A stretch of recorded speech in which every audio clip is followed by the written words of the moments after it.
Hello. पिछले पिछले video में हम लोगों ने देखा जो 1991 में आर्थिक सुधार किए गए थे उसकी विशेषताओं को तीन भागों में बांटा गया। एक तो था उदारीकरण, दूसरा निजीकरण और तीसरा वैश्वीकरण। और पिछले वीडियो में हम लोगों ने उदारीकरण के बारे में जाना।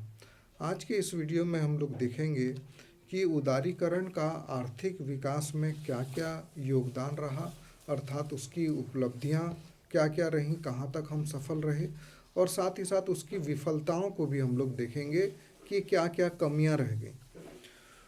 तो आर्थिक उदारीकरण की नीति को अपनाया गया तो उससे जो लाभ प्राप्त हुए उसमें से कुछ का अध्ययन हम लोग करेंगे।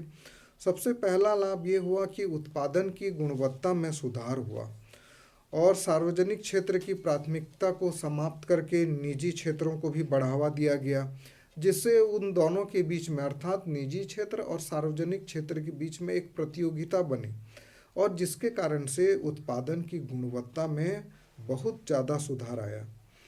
दूसरा, भारतीय संसाधनों का कुशल विदोहन चालू हो गया।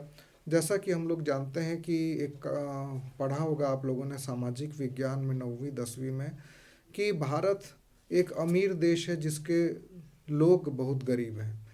इसका अर्थ यह है कि हमारे देश में प्राकृतिक संसाधन बहुत ज़्यादा हैं लेकिन हम लोग उसका विदोहन नहीं कर पाते हैं।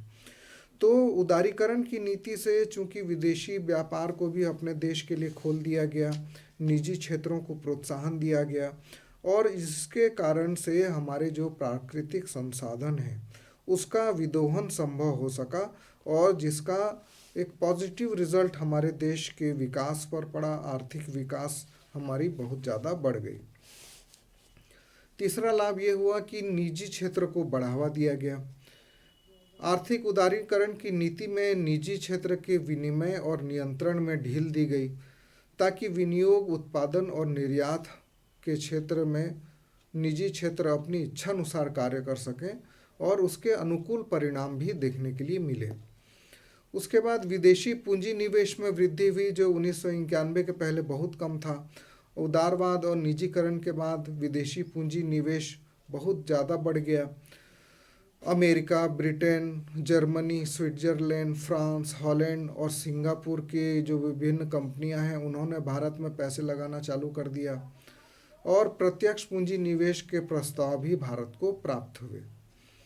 उसके बाद जो बहुत बड़ी समस्या थी भुगतान संतुलन की, अर्थात हमारे देश का आयात ज़्यादा था, निर्यात कम था, उसमें स्थिरता आई क्योंकि निर्यात हमारे देश का बढ़ने लग गया जिससे हमारी जो भुगतान संतुलन की स्थिति है वो स्थिर हो गई।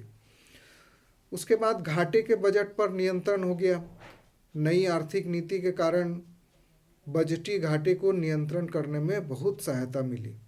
भ्रष्टाचार में कमी आई क्योंकि लाइसेंसिंग सिस्टम को ख़त्म कर दिया गया। 6 उद्योगों को छोड़कर लाइसेंस सीमा को ख़त्म कर दिया गया जिससे कि भ्रष्टाचार में बहुत ज़्यादा कमी आई।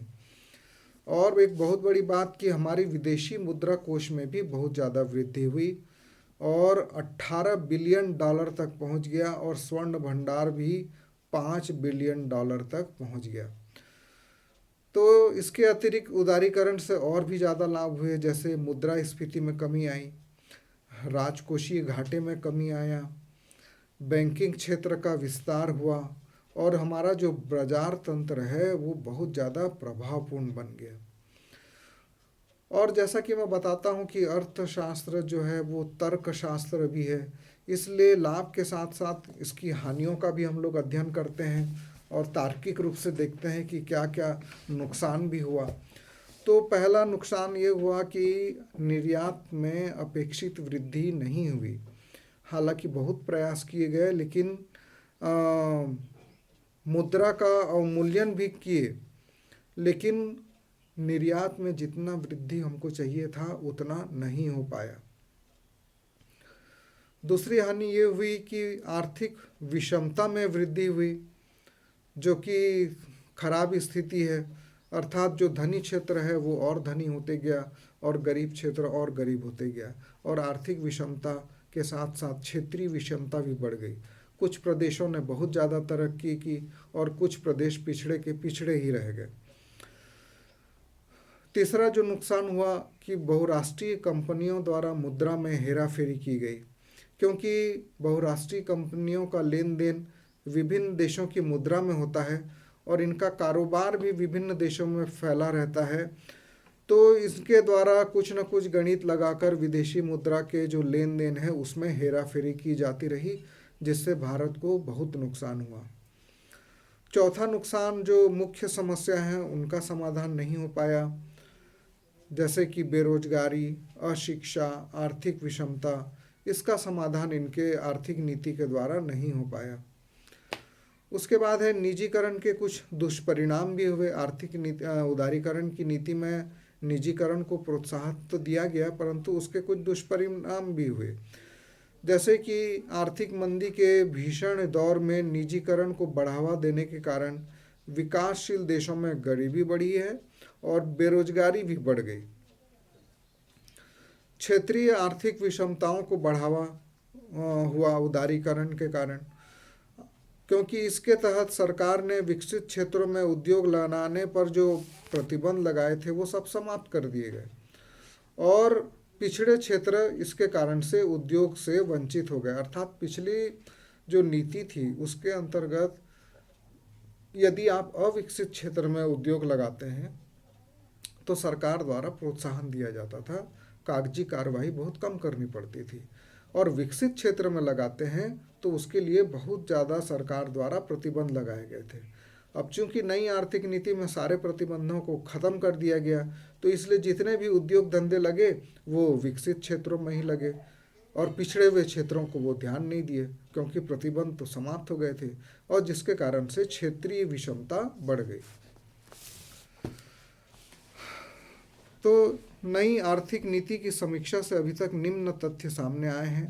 पहला, आयात निर्यात, वस्तुओं की मात्रा में विशेष परिवर्तन नहीं हुआ और न निर्यात की स्थिति में कोई सुधार आया।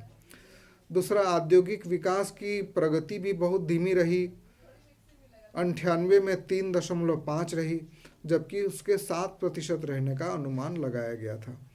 और नई नीति से ये कहा गया कि केवल बड़े उद्योगों को, बड़े उद्योगपतियों को लाभ हुआ, छोटे उद्योगपतियों को कोई भी मौका नहीं मिल पाया और वो पीछे के पीछे ही रह गए।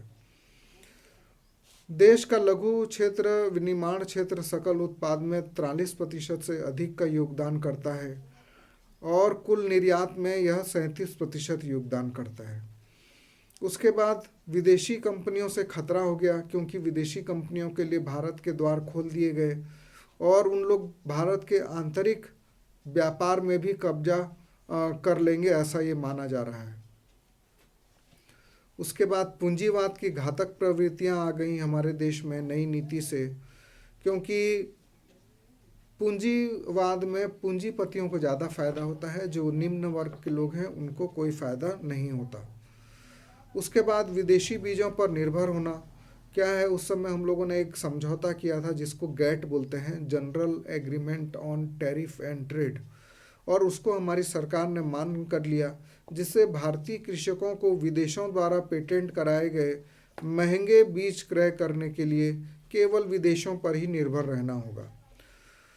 तो नई आर्थिक नीति के क्रियान्वयन में बहुत सावधानी और सतर्कता की आवश्यकता है और हमें यह भली भांति समझ लेना है कि जब तक कि निर्धन लोगों के जीवन स्तर में सुधार नहीं होगा, महंगाई कम नहीं होगी, बेरोजगारी दूर नहीं होगी, तब तक जितने भी आर्थिक सुधार के कार्यक्रम हैं वो सब निरर्थक हैं। अगले वीडियो में हम लोग निजीकरण और वैश्वीकरण के बारे में चर्चा करेंगे, उसके बारे में जानेंगे।